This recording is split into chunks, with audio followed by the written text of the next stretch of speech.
പ്രിയമുള്ള സഹോദരന്മാരെ, കഴിഞ്ഞ എൻ്റെ വീഡിയോയിൽ 5 വഖ്ത് നിസ്കാരത്തിൻ്റെ നിയ്യത്തിനെക്കുറിച്ച് നമ്മൾ ചർച്ച ചെയ്തു. എല്ലാവർക്കും അതിനെക്കുറിച്ച് മനസ്സിലായിട്ടുണ്ടാവും എന്ന് ഞാൻ വിചാരിക്കുന്നു.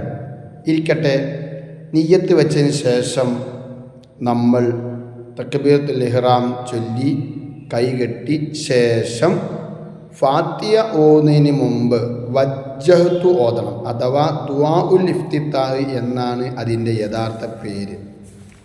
അതിലേക്ക് നമുക്ക് കടക്കാം.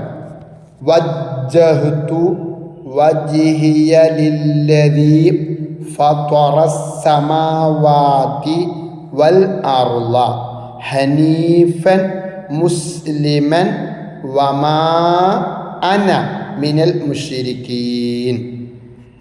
ഇന്ന സ്വലാത്തി വനുസുകി വമഹ്യായ വമമാതി ലില്ലാഹി റബ്ബിൽ ആലമീൻ ലാ ശരീക ലഹു വബിദാലിക ഉമിർതു വ അന മിനൽ മുസ്ലിമീൻ. ഇതാണ് ദുആഉൽ ഇഫ്തിതാഹ്.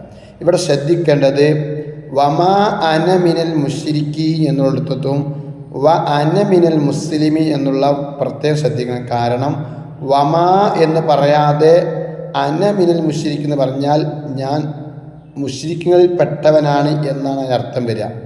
എന്നാൽ വമാ അന മിനൽ മുസ്ലിമി എന്ന് പറഞ്ഞാൽ അവിടെ ഞാൻ മുസ്ലിങ്ങളിൽ പെട്ടവനല്ല എന്ന് നമ്മൾ 5 വഖ്ത് നിസ്കാരത്തിന് പറയേണ്ടി വരും.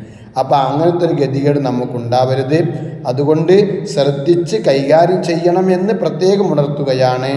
വമാ അന മിനൽ മുശ്രിക്കീൻ എന്നും വ അന മിനൽ മുസ്ലിമീൻ എന്നാണ് നമ്മൾ പറയേണ്ടത്. എല്ലാവർക്കും മനസ്സിലായിട്ടുണ്ടാവും. അസ്സലാമു അലൈക്കും. അടുത്ത വീഡിയോയുമായി വരാം. എല്ലാവരും ഈ വീഡിയോ സപ്പോർട്ട് ചെയ്യണം, ഷെയർ ചെയ്യണം, സബ്സ്ക്രൈബ് ചെയ്യണം. ഓക്കെ, അസ്സലാമു അലൈക്കും.